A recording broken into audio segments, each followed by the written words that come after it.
Trump s'est éloigné rapidement des journalistes sur la pelouse de la Maison-Blanche après un appel confidentiel impliquant Poutine ce samedi 9 mai 2026. Trump était au centre d'une négociation urgente entre la Russie et l'Ukraine avec un cessez-le-feu de 3 jours, la suspension des activités militaires et un échange de 1000 prisonniers de chaque côté. Dans les actualités qui circulent, l'image de Trump s'éloignant rapidement est devenue le symbole de la polémique, mais les coulisses révèlent quelque chose de plus grand, une tentative directe de profiter du besoin de Poutine le jour de la victoire pour obtenir une véritable pause dans une guerre brutale qui a déjà détruit des familles, des villes et le quotidien de millions de personnes.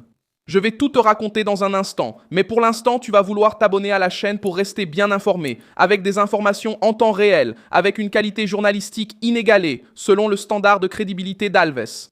Cette manœuvre s'est jouée à Washington, au moment où Trump répondait aux questions de la presse et montrait clairement que la discussion sur la Russie et l'Ukraine n'était pas simplement un simple discours de tribune.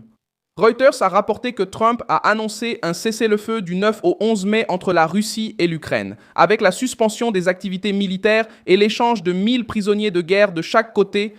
Zelensky a confirmé l'annonce faite par les États-Unis et a déclaré que la préparation de l'échange devait avancer rapidement. La Russie a aussi accepté la pause durant les célébrations de la victoire soviétique de la Seconde Guerre mondiale. Et c'est là le point central. Trump est parti rapidement parce que la guerre n'attend pas les conférences de presse. Un président qui essaie d'ouvrir une brèche entre Moscou et Kiev ne peut pas transformer chaque phrase en spectacle pour les journalistes. L'appel confidentiel avec Poutine, vu par les critiques comme suspect, peut être interprété de manière beaucoup plus simple. Trump a ouvert un canal direct avec un homme qui commande la machine militaire. En guerre, pour des résultats, on parle aux décideurs. La véritable diplomatie ne naît pas d'une formule préparée devant les caméras. Elle naît de la pression, du calcul, du silence, de la concession limitée et des exigences publiques une fois que l'accord prend forme.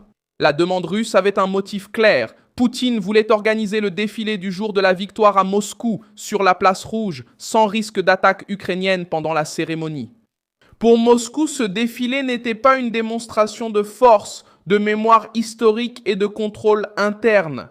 La célébration a eu lieu sous haute sécurité, avec la crainte des drones et un format réduit. L'Associated Press a rapporté que le défilé était plus petit, sans armes lourdes, pour la première fois depuis près de 2 décennies, précisément dans un contexte de guerre prolongée et d'inquiétude face aux attaques. Le défilé a perçu cette faiblesse et il a transformé le besoin de Poutine en monnaie d'échange.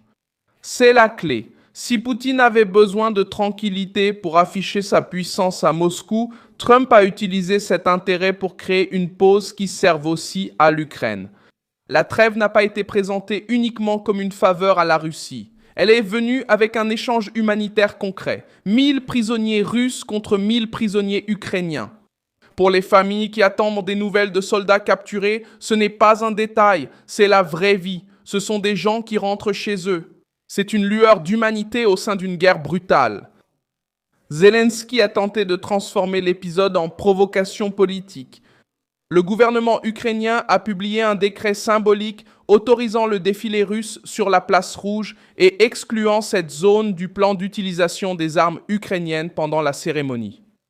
La presse britannique a considéré ce geste comme une ironie directe envers Moscou. Mais, même avec cette provocation présente, Volodymyr Zelensky a accepté l'axe principal élaboré par Donald Trump. Pause temporaire, échange de prisonniers et ouverture à de nouvelles discussions.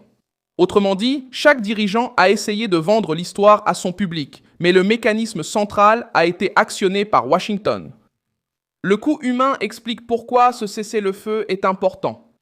La mission des droits de l'homme de l'ONU en Ukraine a indiqué qu'en février 2026, plus de 15 000 civils auront été tués et plus de 41 000 auront été blessés depuis le début de l'invasion à grande échelle en février 2022.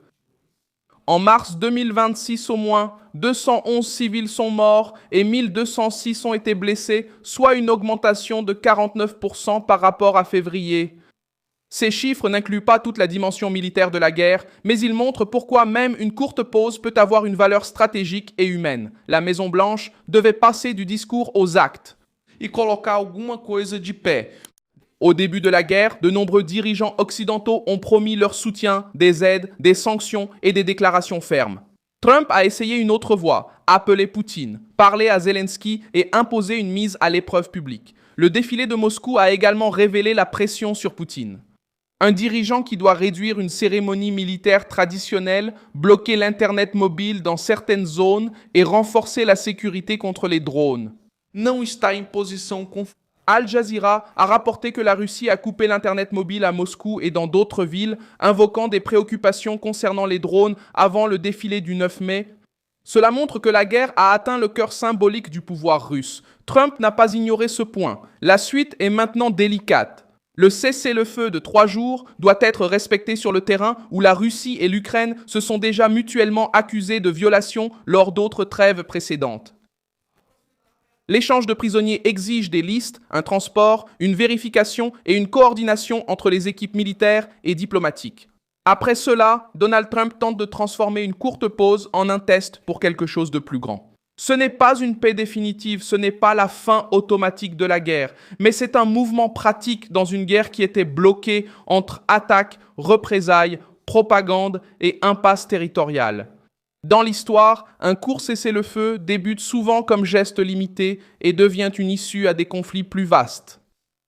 En Corée, Dwight Eisenhower a pris la présidence des États-Unis avec la promesse de chercher une issue à un conflit enlisé, coûteux et sanglant. Les négociations traînaient déjà depuis des années, mais la combinaison de pression militaire, de diplomatie ferme et de négociations sur les prisonniers a ouvert la voie à l'armistice du 27 juillet 1953. L'accord n'a pas instauré une paix parfaite.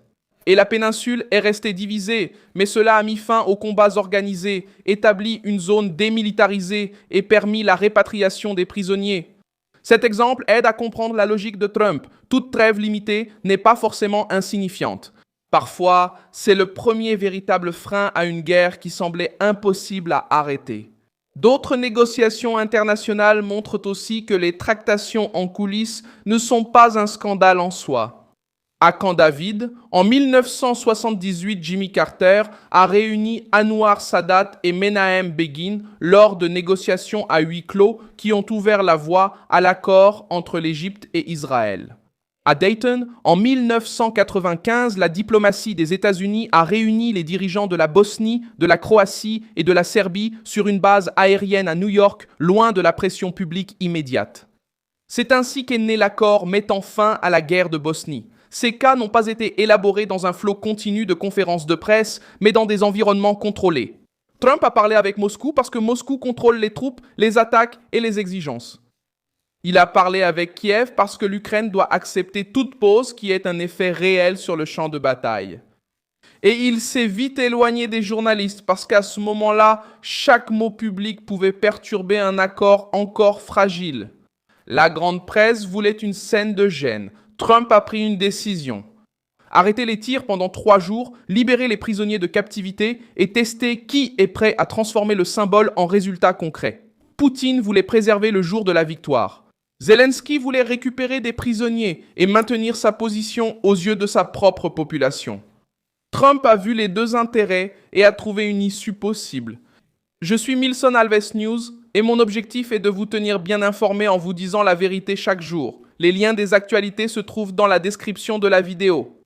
Likez la vidéo, abonnez-vous et consultez les commentaires à la fin pour vous impliquer encore davantage dans la communauté Milson Alves.